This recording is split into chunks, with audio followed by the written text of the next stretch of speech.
Welcome, Barb, to the program. I don't want to take any words out of your mouth, so share with us your good news. Well, I wanted to let you know that I did accept a full-time opportunity. I start on Monday, the 8th, and it is a technical content developer position. I have technology in my background as well as writing and L&D, so it's kind of a marriage of my entire skill set, but it's also an individual contributor position, whereas I've been a project manager and led teams for a long time. So this is a bit of a switch to me to go into individual contributor, but I'm at a point in my life where that's what I want. And that's what I got. So I'm very excited about it. Awesome, awesome. So take us to the beginning of the story.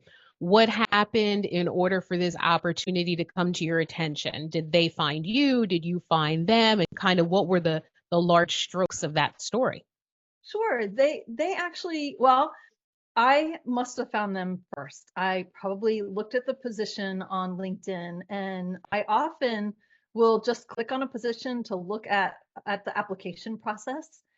And if it's very simple, I'll just apply on the spot because usually I only go and look when I have time to do an application. And if it looks like it's too long of an application or not really a perfect match, I'll go ahead and just hit the apply button so the recruiter gets my information. And then if they reach back to me, then I'll go ahead and it's a match. I'll go ahead and apply. And that's exactly what happened here. I must have clicked on the link, decided it was on the spot, too lengthy of a process, wasn't sure, 100% sure of the position, so I just moved on. And the recruiter actually circled back to me. We set up a time, and we talked for about half an hour. It was interesting because I had had a flat tire, so I was a little panicked, but I was, all right, I can do this on my phone. I've done several interviews, very well practiced, and I'm a pro, so I just went ahead and brought my phone and stood outside Tire Kingdom, and he missed the call. He didn't start it, so I gave him a couple minutes. I texted him, still no response. He finally circled back, and he had had a tech issue and couldn't respond to me. So we restarted the meeting. I had actually left the meeting, so he restarted it. And sometimes I think when someone fails, they're twice as nice. And I felt like he was twice as nice to me during the conversation. And by the end of it, he clearly wanted to take me forward for the position. And I also felt like I really wanted to be a good candidate for the position. So he was cute. He's like, Barb, I can't actually take you forward unless you apply. So I said, sure, no problem. I'll take care of it that afternoon. And I did. Tell us again in a little bit more detail about how you hadn't even applied. Take us to that part of the story. When I'm on LinkedIn and I'm looking, sometimes I'm just a job pops up on my email and I'll check it. Or sometimes I take dedicated time to do a search and apply for jobs. And in this case, the recruiter reached out to me, and I honestly didn't even remember looking at the position. So when he reached out to me, I checked the position out and I saw that it was indeed a pretty nice fit. I probably didn't apply because I thought the salary range might not be high enough in as an individual contributor. But then I also thought it might be because it's a technology company and they generally pay a bit more for that skill set. So I went ahead and took the interview with the recruiter. Now, as you and I have been talking over the course of time, one of the things that you expressed is the type of environment that you want to be in. So, can you kind of walk people through your thought process? Where did you want to be and why? Sure. So during COVID, I hung out my hat for consulting. My background's in virtual training, and I started a consulting company called Virtual Training Pros.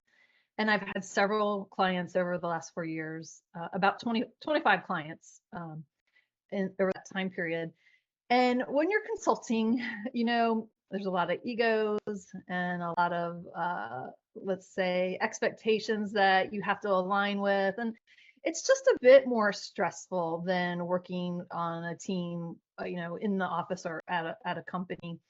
And I had reached a point after 4 years of consulting, even after 3 years of consulting, that I really wanted to get back on a team, but I didn't want just any team. I wanted a team of where I didn't have to be guarded, where I could be vulnerable, where I could make mistakes, where I can express innovation, where I could be heard, all of these things. And I noticed that there's a new policy coming out with companies called a no jerk policy. There were two interviews I went on that had these policies, and one interview prior to this one, by the third or fourth interview, I kind of thought they might be jerks. By the time I made it to that interview, I really didn't want to work there, and it didn't work out. So I was actually relieved. This company, however, also had that no, they called it a no jerk policy. And my recruiter was absolutely lovely when I worked with him, and I had to do 4 additional interviews with my manager, my hiring manager, some professional services employees, a dotted line manager, and all of them. It felt like a conversation rather than an interrogation. Now, granted, I'm a lot better interviewer than I was 2 or 3 years ago, because before that, I hadn't interviewed for 15 years. And even though I've done a lot of consulting interviews to get work, it's a little bit different than these panel interviews and assessments and job work samples that you have to provide. So by the time I got to this interview, I was pretty well versed on the interview process, and it was actually enjoyable. And yeah, no jerks on that one. So I love that policy. I love that policy. So, um, tell the people about our work together. Um, was there any particular step that stood out to you for whatever reason, or was there any piece of advice or strategy that you and I talked about that you put into play that you liked, that worked? What are your thoughts on that?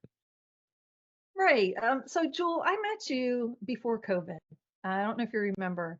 We were at the last in-person Association for Talent Development South Florida chapter meeting we had before COVID hit. And I was sitting next to you and you were telling me what you did, and I just felt so comfortable with you. I just really enjoyed meeting you. COVID hit, I got laid off. I went right into consulting. I did fine. But after about 3 years of consulting, I decided I really missed being part of a team. And I saw an ad come through for you. And so your reputation preceded you. I already trusted you and liked you. And I felt like I needed some coaching. I felt like to get the job I wanted, I had a lot of requirements. I want a certain salary, I want a certain culture. I wasn't 100% sure what kind of job I was going to get, but I wanted to be very strategic about it. And you have a very strategic mindset. And I'm in L&D, and you had a training program for for finding a job. So it was a no-brainer for me. As far as advice, uh, your program validated a lot of what I was doing already. I have a very wide network of friends and colleagues. Almost all of the work that has come my way has been through referrals. It's very rare for me to get a random job like this, kind of out of cyberspace or LinkedIn. And what I liked about you is you taught me how to make an even wider net. So I was already doing great. Thankfully, I had already networked for 15 years, even as I was in the same position. I made sure I built my network. I had already met people in South Florida. I, I just cast a wide net anyway, and I took it a little wider with you. And I didn't waste my time. You were very efficient. I used your 2-minute cover letter constantly. And I liked the use of your AI to just speed things up. And I didn't even spend that much time tracking. I just went in, hit, and moved on. If it didn't happen, it didn't happen. I didn't waste time going back.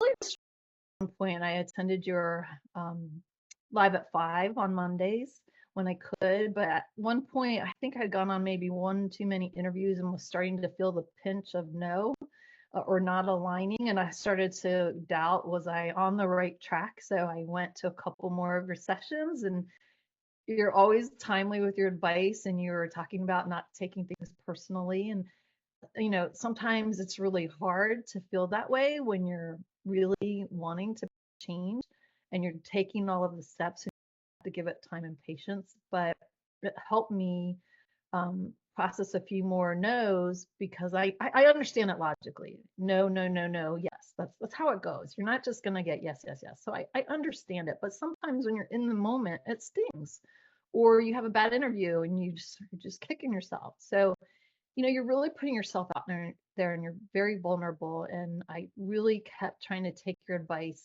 and not taking things personally and knowing that a no means not yet. And so that was key for me to continue my search in a positive way that got me the outcome that I wanted. Now, in even talking in your last answer, you touched on a lot of the steps that we go through in the program. Tell me your opinion about the difficulty or the ease of the steps, and tell me why you think that. Just making the effort and feeling like I had a little bit more control over the search was helpful to my confidence and my persistence. Now, back to the story about the job that you just got. Can you talk about the time frame from when it came together until the offer and maybe some major things that happened in between? Sure, I did go back and look at my calendar, and the recruiter reached out to me at the beginning of March, and we met. Took about a week for them to bring me back for one interview. Finished that. I had three interviews the following week. Then they had to call me and um, just clarify my role as a consultant versus as a role as a full-time employee. They wanted to make sure I wasn't trying to do two jobs. And so when they came back for that clarification, I actually said, thank you. Thank you for addressing it ahead of time and not wondering. And I really appreciated that because I don't want to go into a job where they're wondering what my intentions are. Once I clarified it, I received the very next day the offer, the intent to offer verbally from him.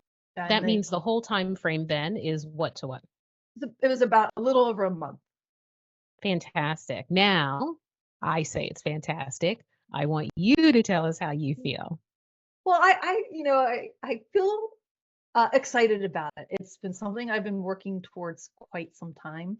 And as a consultant, sometimes you take work that you don't necessarily want because you have to keep the bills in and you have to pay your bills, you have to keep the money coming in. But in this case, I'm just really looking forward to it. It's a true blend of all my skills, and it's a nice culture. It's work I enjoy. I love writing and content development. I really improved that skill tremendously during COVID and brought that skill up to the front of my skill set. And it's something I'm really passionate about. I also facilitate and I do the virtual training and production, but honestly, I've been scheduled and overscheduled for about 20 years. So it's nice to be into more of a creative mode and lead with creation. And so that's what's most exciting about me, about this position. But also, um, I was a bit high on the salary. And that was something I did mention to you already, Jewel, is I asked for the salary I wanted and felt like I was worth, and not the range. I didn't go into the middle of the range that they presented to me. I definitely went super high on their range. But I felt like I brought that depth of of background to the position and I would be a really good fit. And they actually gave me the salary that I asked for. We aligned 100% on that. So I was very delighted with that outcome. Amazing, amazing. Now, I'm a big believer in you celebrating you. So, what have you done so far that's celebratory? So I did. I mentioned I have a wide network of friends, and I had also just moved recently. So I put together a happy hour yesterday, a Friday Eve celebration, and I invited 50 of my friends locally, and knowing that not everyone was going to come. But what was nice is I contacted 50 of my friends, told them what was going on, and 20 of my friends showed up. A lot of my ATD South Florida friends came. Two of my old neighbors came. One of my friends from the wild, just friends from the community came. And what was cute is three of the people in the ATD chapter live just like 5 minutes from me.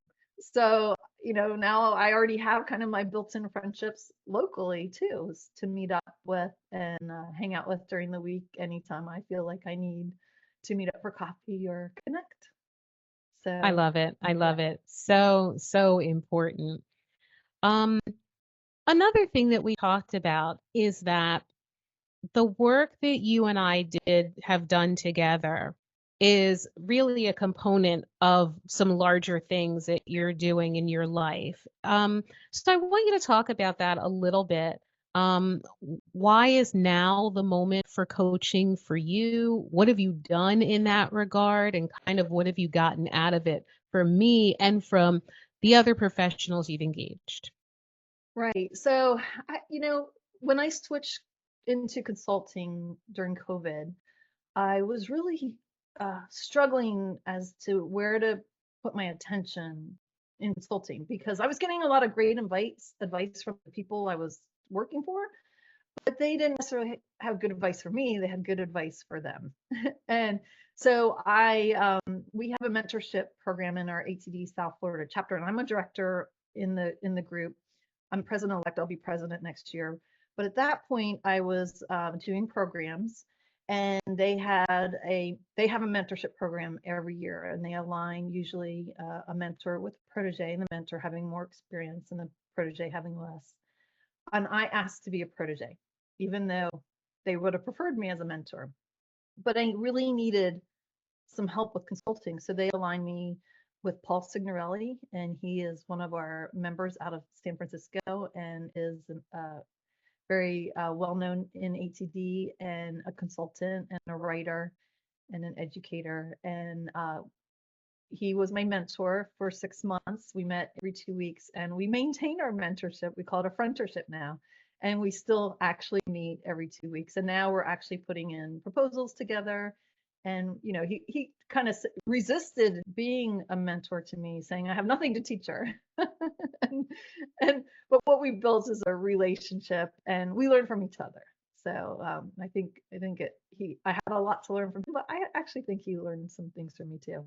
So I'm in the L&D space. So I'm always a fan of training. So as I've been shifting away from consulting, I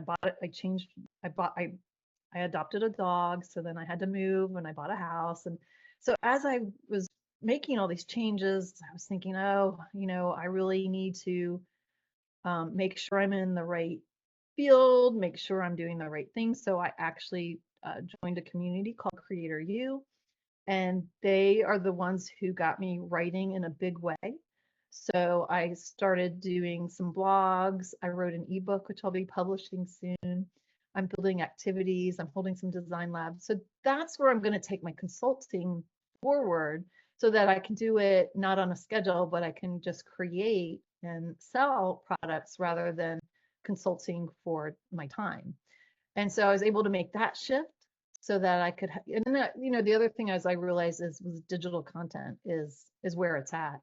And so I'm building my digital content. But what I've done is I put creativity to the forefront of my personality, and every day I make some effort to create. But that's actually what's so beautiful about this, Jewel, is this job is all about creating content. And so that's where it really resonates with me.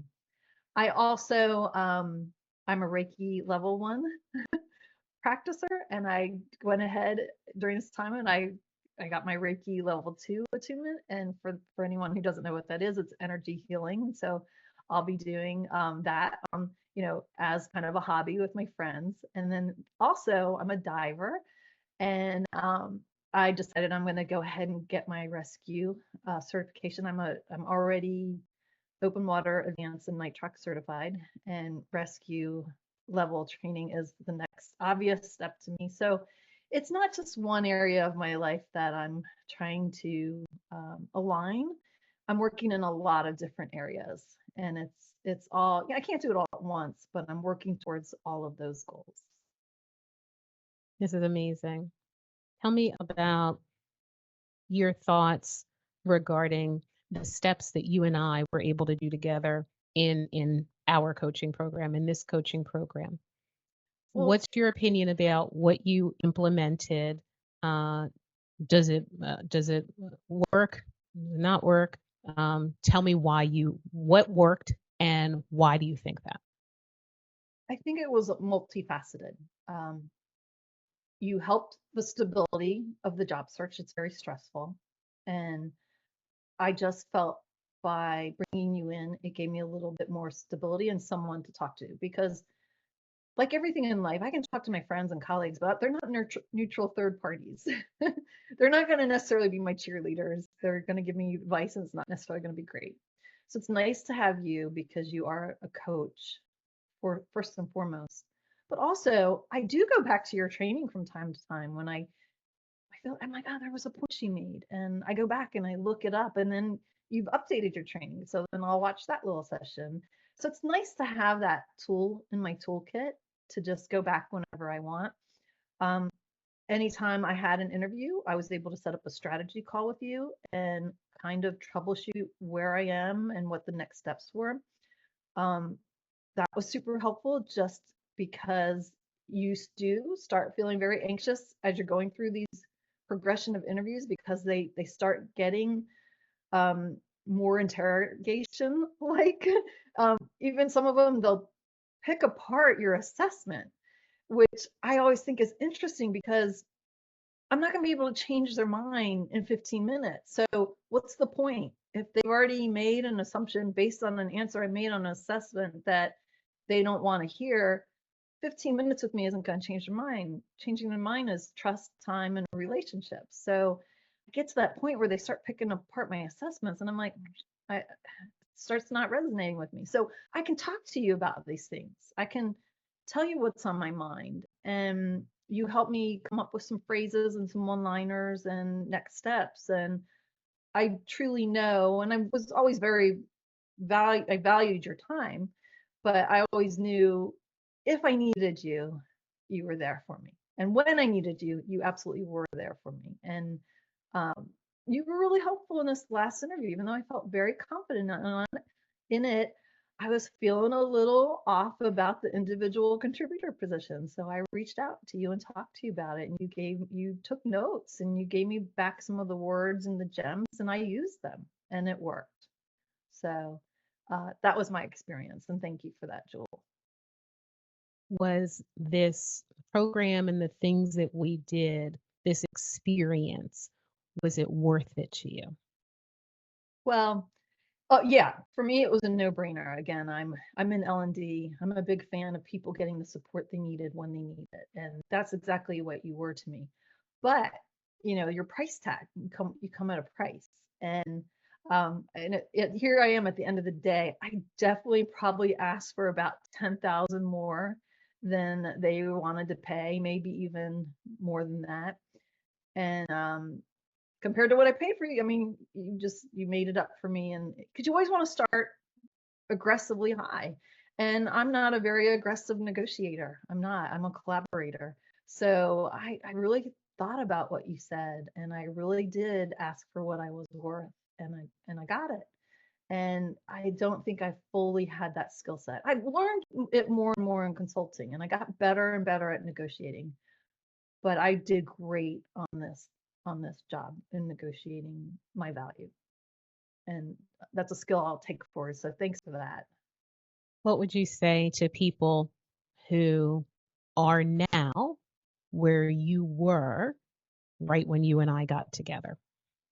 Yeah, I would, well, of course, I would say hire Jewel, go through her steps. I don't want to be as cliche as trust the process, but I would say go on as many interviews as you can because you're going to have some bad interviews. You might as well shake out your nerves on the companies you don't want so that when the company shows up that you do want, you've practiced. So get yourself a coach, put yourself out there. Don't be scared to reach out to people. Just do it. Like sometimes I have to think, okay, it's not me doing, Jules telling me to do it, or this is what Jewel would do. Sometimes I just have to reframe my mindset. But just go for it. You can't be, so many other people are going for it and they're doing what you say. They are sending out 500 resumes a day instead of being strategic. And I did not waste my time. I was very strategic and picky about every application. And I got down to the end of many um, interviews where I wasn't a match. They decided not to hire for the position. They hired someone internally. And fortunately for me, I was consulting along the way. So it wasn't like it was a devastating financial setback. But I'm glad I did go through all of that process, because now that I found the job that I wanted, I really was at the top of my negotiating and interviewing game. And it took me about a year to feel that good about it, because it's changed. It's changed and it's changing. And I loved your use of technology. It made it a lot easier for me. I mean, I already had a decent resume. I already have speaking experience. I already have a lot of the things, and I'm very qualified. So it wasn't confidence building, but it was navigating the new way of interviewing was a little foreign to me, but not anymore. And did I understand you correctly before in one of our conversations, you were saying that you blog about takeaways? I do. So Okay, so what are you going to blog about as far as takeaways from this whole experience? sure. So I when I started the creator coaching, every time every time I attend an event to then write a blog about 3 takeaways from that event.